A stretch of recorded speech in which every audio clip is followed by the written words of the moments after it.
अब से थोड़ी देर पहले मैं ट्विटर स्पेस पर सुधीर चौधरी को सुन रहा था। 1 घंटा वो अपने दर्शकों से मुखातिब थे। हालांकि इस दौरान कुछ 5-6 लोगों को ही मौका मिला उनसे सवाल पूछने का, लेकिन कुछ बातें जो उन्होंने कही वो बड़ी अहम मुझे लग रही हैं, जो मैं आपको बताना चाहता हूं। पहली बात, उन्होंने कहा कि मेरा और रोहित सरदाना का कोई कंपैरिजन नहीं हो सकता, क्योंकि रोहित सरदाना का स्किल सेट दूसरा था। वो डिबेट शो किया करते थे, लेकिन मैं ऐसा कोई शो लेकर नहीं आऊँगा जिसमें डिबेट हो। मैं ऐसा ही शो लेकर आऊँगा जिसमें कोई इन्फॉर्मेशन दी जा रही हो। फिर उनसे सवाल पूछा गया, हालांकि किसी ने सजेशन भी दिया कि राइट न्यूज़ एनालिसिस, ऐसा नाम क्यों नहीं रख लेते आप अपने नए शो का।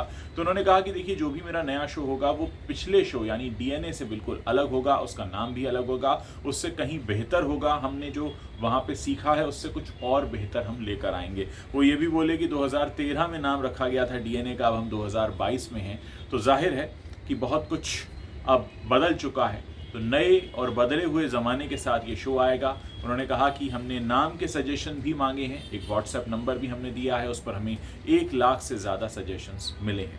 फिर बात हुई कि आज तक की जिस तरह की इमेज है लोगों के बीच, एक राष्ट्रवादी पत्रकार की इमेज है सुधीर चौधरी की, जबकि आज तक की एक इमेज है जो सेंट्रलिस्ट चैनल है, यानी वो दोनों तरफ की बात करता है। आजकल मीडिया भी दो फाड़ में है, आप समझ ही चुके हैं। एक वक्त था जब मीडिया दो फाड़ में नहीं था, लेकिन आज तो है।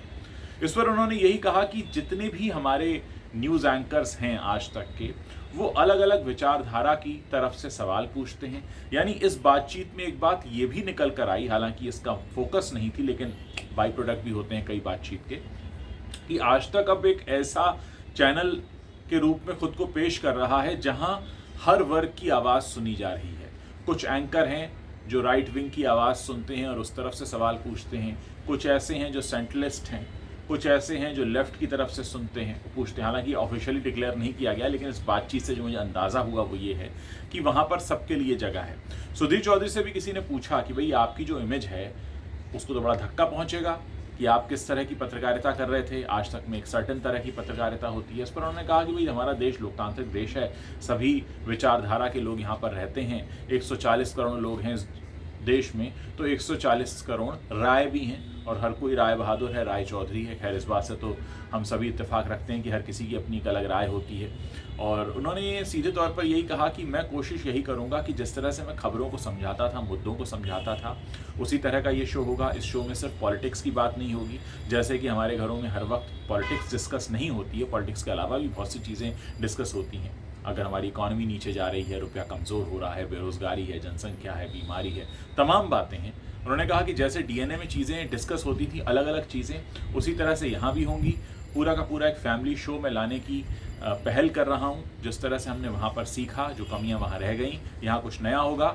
नाम डीएनए से मिलता जुलता नहीं होगा, ये उन्होंने साफ कर दिया। उन्होंने कहा कि मैं बिल्कुल नए तरीके से इसको शुरू करना चाहता हूँ, एक नए चैलेंज के तौर पर शुरू करना चाहता हूँ। साथ ही उन्होंने ये भी कहा कि पिछले 10 दिनों के दौरान जो कुछ भी उनके बारे में बातें हुई, लोगों ने इंस्टाग्राम पर रील्स पोस्ट किए, ट्विटर पर बहुत कुछ लिखा, यूट्यूब और फेसबुक पर बहुत कुछ कहा और लिखा गया। तो उन्होंने कहा कि उससे मुझे एक अंदाज़ा लग रहा है कि लोग मेरा इंतज़ार कर रहे हैं, और यही मेरे लिए सबसे बड़ा एक उत्साह का कारण है कि मैं आप लोगों को देख रहा हूँ। जिस देश में कहा जाता है कि रात गई बात गई, जिस देश में कहा जाता है कि अगर आप स्क्रीन पर नहीं दिख रहे हैं तो फिर आप को लोग भुला देते हैं, लेकिन मेरे साथ ऐसा नहीं हुआ। लोग मेरा इंतज़ार कर रहे हैं, और यही बात है कि मेरी जिम्मेदारी बढ़ जाती है। और उन्होंने भरोसा दिलाया कि जो भी आइडियोलॉजी है उनके साथ समझौता नहीं होगा। मैं राष्ट्रवादी पत्रकार हूँ, उसी तरह से पत्रकारिता करता रहूँगा। हाँ, उन्होंने एक और बात बहुत ज़ोर देकर कही, जिसमें लोगों ने कहा कि भाई, आप अपना नया चैनल लाएंगे, ऐसा लोगों को लग रहा था। तो उन्होंने कहा कि मैं नया चैनल बहुत आसानी से ला सकता हूँ, लेकिन उसके लिए मुझे मार्केट से फंडिंग लेनी पड़ती, और वो फंडिंग किसी पर्टिकुलर पार्टी से प्रभावित व्यक्ति की हो सकती थी, और वहाँ पर मैं बंध जाता कि इस पार्टी के अगेंस्ट मुझे खबरें नहीं दिखानी है। तो ये बात उन्होंने बहुत खुलकर कही है। और इस पर मुझे याद आ रहा है कि कुछ समय पहले टाइम्स नाउ से एक जनाब निकले थे, उन्होंने अपना चैनल खोला, तो उस पर भी कई तरह के आरोप लगे थे कि भाई, किस पार्टी का पैसा है, क्या है। तो तमाम बातें उन्होंने कहा कि अगर मैं अपना चैनल लेकर आना चाहता तो सबसे पहले मुझे मार्केट से फंडिंग उठानी पड़ती।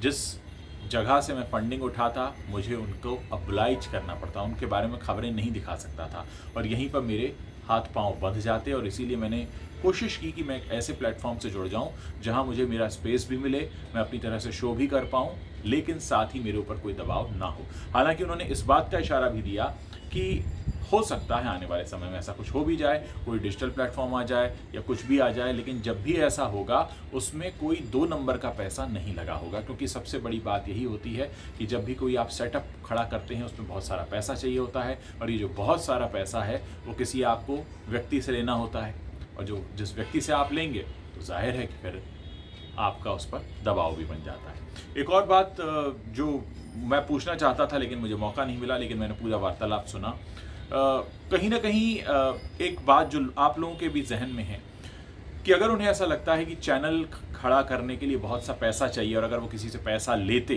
तो उस पैसे की वजह से उन्हें ओब्लाइज करना पड़ता, तो अपना यूट्यूब चैनल भी शुरू कर सकते थे।